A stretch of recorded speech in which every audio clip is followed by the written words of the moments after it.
your weekend farmer.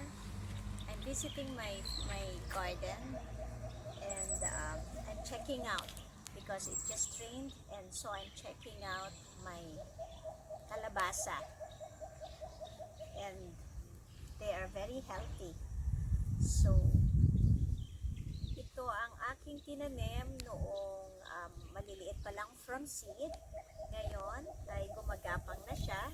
So I have 1, 2, 3 kalabasa. At ang maganda dito sa kalabasa, kaya gusto ko ay lahat ng parte niya ay nakakain.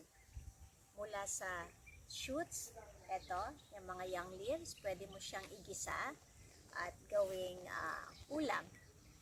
At napaka-healthy niya.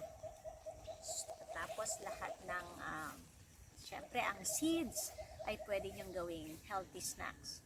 Patuyuin niyo lang siya at pwede niyo na siyang kainin.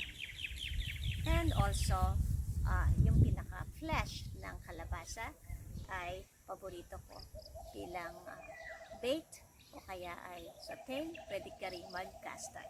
So, I'm inviting you to plant kalabasa, any kind, para gumanda ang inyong katawan at also you have a lifetime supply. Kasi kapag siya ay natuyo, iiwan mo lang dyan, mag-iwan ka rin ng isang bunga, hayaan mo siyang mapulok doon, and it will be self-seeded.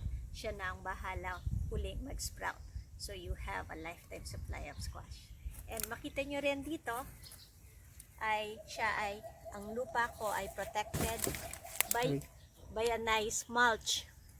This is the covering of my soil to protect the moisture and also to keep the organic matter intact. So leaving the thriving microorganisms in the soil, not being washed away. Okay? Bye!